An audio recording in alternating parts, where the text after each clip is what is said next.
Yo tout le monde, vidéo bricolage. Aujourd'hui on va encore pimper cette merveille de technologie puisque j'ai récupéré deux fourches.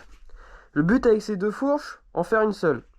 Bon, déjà tu te rends compte que là on est sur des plongeurs en 35 mm vs des plongeurs en 30, 100 de débattement 130 et aussi un autre truc, pivot conique. Là c'est un pivot droit. Donc faut que je change le jeu de direction pour mettre un jeu de direction qui fait la passerelle entre pivot droit à pivot conique. Mais avant ça, faut que je répare les deux fourches. Puisque celle-ci, elle a le mérite de marcher. Il n'y a pas de contrôle de rebond. J'adore.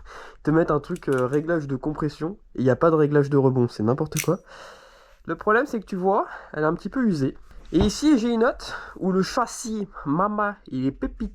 Par contre celle-là, disons qu'il y a un gars qui était peut-être un peu bourrin, il a coincé la molette de blocage. Ce qui veut dire que la cartouche fonctionne, mais que pour l'instant elle est bloquée. Donc le but c'est de démonter ça.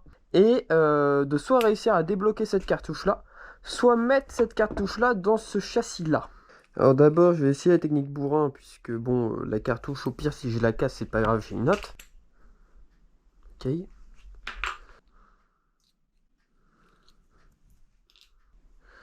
Ouais, là vraiment, c'est la technique, c'est se forcer et essayer de débloquer. Ok, bon bah, abandon de l'essai de le dégripper comme ça. Donc on va démonter l'intégralité de la fourche. Tu dévisses à fond la préload. En même temps, comme si ces boutons-là servaient vraiment à quelque chose. En général, sur les fourches zoom comme ça, c'est plutôt placebo. Donc, celle-ci, c'est pas compliqué, t'as une clé Allen, un écrou. Au pif, c'est ça. Et au pif, c'est ça. Bon, déjà, j'ai une de bonne. J'ai deux de bonnes. Putain, je suis trop fort. Tac. C'est le moment-là que tu te rends compte que c'est pas très qualitatif. Normalement, faut mettre un gros coup de marteau dedans. La gamelle du chienche. C'est pas normal qu'il n'y ait pas d'huile. Censé avoir de l'huile là-dedans. Ah, on est sur ce niveau-là de qualité. J'espère que vous allez bien voir. Oui, bon, je peux me permettre de le poser comme ça. Attends, carrément. Ah non, il n'y a pas de bague de guidage. C'est-à-dire que t'as les joints spi, ok, nickel. T'as pas d'huile à l'intérieur, t'as pas de bague de guidage. Ouah, tu m'étonnes qu'elles font pas longtemps leur fourche. Et bah écoute, il n'y a pas de graisse non plus, hein, puisque visiblement ça coûte cher la graisse. Ah oui aussi, il y a marqué magnésium. Genre pour information, à un moment, je sais pas s'ils le font toujours, mais je sais que les RockShox Ultimate, les fourreaux étaient en magnésium. Autant vous dire qu'à part gagner 30 grammes sur 2 kilos, ça sert pas à grand chose. Parce que je connais des châssis où tu peux pas changer les bagues de guidage. C'est le cas sur les Marzocchi Z2, c'est les mêmes que les 34. C'est emmerdant, parce qu'une fois que tu as une bague de guidage qui est morte, faut changer tout ça, quoi. C'est pas cher. Donc, il n'y aura pas d'outils spécifiques.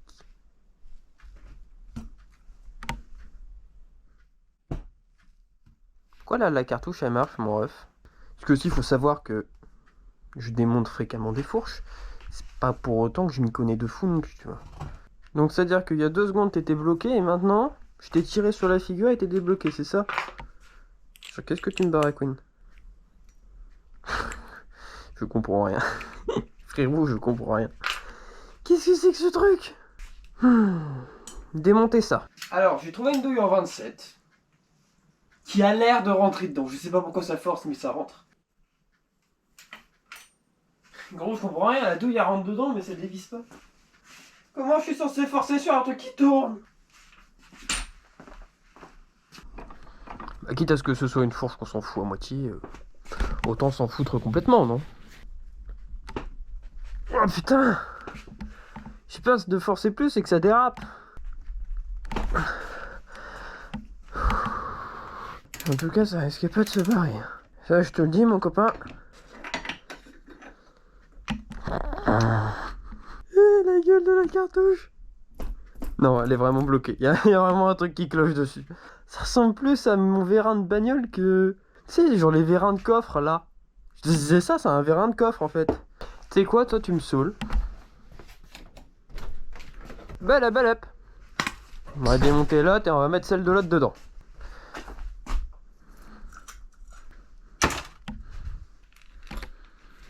Tac. Bon, je vais juste démonter ce côté-là, hein, et oh. On va quand même pas faire les choses bien, t'imagines? N'importe quoi, faire les choses bien.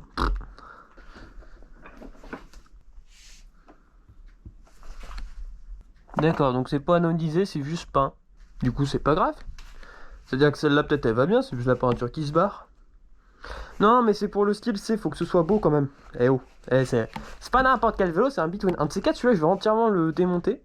Je vais trouver quelqu'un avec une super caméra, on va te faire un plan, là, tu sais, comme les Dream Bike sur YouTube. Et ben, je vais faire ça, sauf que ce sera moi qui vais remonter le Between. Voilà, comme ça, il bouge plus. Ah bah, elle est beaucoup moins dégueulasse, celle-là. Ok, j'ai quand même remonté l'autre dans celle-là pour la blague. Oh, je ferai ça tout à l'heure, hein, oh. Oh, oh, oh, mon copain, on peut faire ça tout de suite. D'abord, on va réparer les choses qui marchent avant de réparer les choses qui marchent pas, hein, quand même. Faudrait pas déconner. En fait, il y a un truc que je trouvais bizarre par rapport au plongeur, c'est qu'il m'avait l'air anodisé, mais je sais qu'on ne peut anodiser que de l'aluminium. Tu peux pas anodiser de l'acier parce que c'est un truc avec un liquide et une tension. Du coup, en fait, ça paraît logique que ce soit peint et que c'est pour ça qu'il y a des grosses rayures dégueulasses dessus. Alors, concernant le serrage, évidemment, au couple, hein. En tout cas, au couple moins fort que ça, hein, parce que le jour où il faut que je la redémonte, parce qu'on sait jamais. Et hop, voilà, aucune idée de combien j'ai mis. Regarde mon copain tout neuf. Que je remette ça dans le bon sens quand même, parce que sinon je vais avoir l'air con. Je vais mettre de la graisse silicone, mais mon père m'a dit que ça coûtait 25 € le tube. Et j'ai quand même pitié pour les joints. Les pauvres joints, ils vont faire surtout si on l'envoie sur une piste noire, ce serait bien de pas trop avoir de problème. Puisque que ce soit pas cher, ok, qu'on se mette en danger, bon bah peut-être pas. Enfin qu'on se mette en danger, de quoi je parle. L'amortisseur il est soudé. Regarde, je t'ai mis une protection de down tube. Et en plus c'est pour rentabiliser un pot vide, donc hein. Il y a même pas réellement de gâchis dans l'affaire. Enfin presque pas. Regarde mon copain, joint SPI SKF carrément. Low friction pour les gars en World Cup et tout. Tu sais, les gens qui te disent qu'ils sentent la différence entre du Kashima et du pas Kashima. C'est vraiment si mal conçu que ça? Ah, c'est bon. Il y a un moment où tu veux bien rentrer là où t'es censé rentrer, Gudouille? En fait, c'est la tige de la cartouche qui va pas venir comme il faut. 10 seconds later. Forcément, je vais faire tomber la clé laine dedans. Oh, insupportable ce truc. 5 minutes later. Peut-être lui aussi qui fait chier. Tiens, regarde lui. Il fait pas un peu chier lui, je pense. Mettez-vous d'accord entre vous! 1 eternity later. J'ai dit quoi tout à l'heure? Pour la blague, je remettrai l'autre cartouche dans l'autre fourche. Et ben après, j'ai plus qu'à commander le bon truc de pivot. Le mettre sur le Between et puis on est bon. Yo tout le monde, me revoilà 2 semaines plus tard avec... Tadam! Donc, en théorie, ça, c'est ce qui va aller... Oh, j'ai peur. J'ai tellement eu peur. Ok. Alors oui, pourquoi j'en ai 2, je sais pas. Oh, en vrai, ouais. Quitte à aller dans le délire, autant aller au bout du délire, non? Regarde, j'ai déjà des petites vis dorées. Hop, truc d'amortisseur. Eh, c'est tuning ou c'est pas tuning? Étape numéro 1. Mettre ça là-dessus. Bon, pas tellement compliqué. Étape numéro 2. Démonter le biclou. Pour dégager les cuvettes, tu te munis de ton meilleur tournevis, d'un marteau et tu tapes dessus.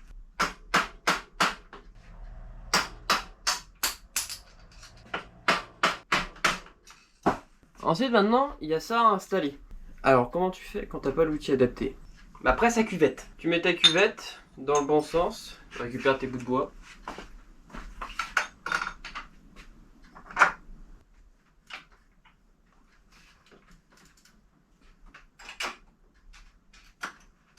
Après, tu prends l'autre, tu fais la même. Ça, on met ça là, on est d'accord? Non, je galère pas, c'est pas vrai, tout va bien, je gère parfaitement la situation.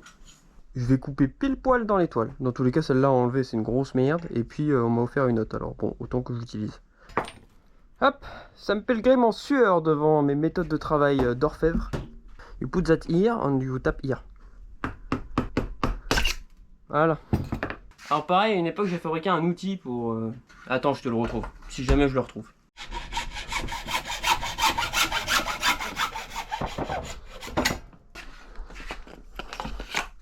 Bon, plutôt à l'envers, parce que vu comment j'ai coupé comme une quiche.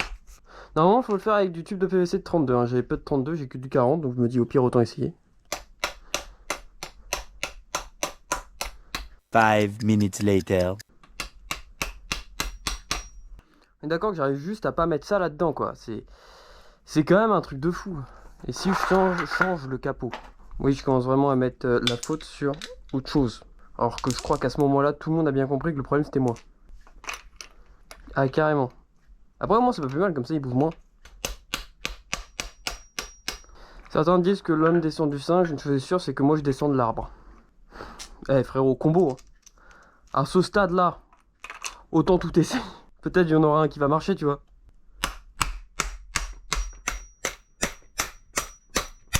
Est-ce que ça s'est vu que j'en ai eu marre, que j'ai juste tapé comme un mongol?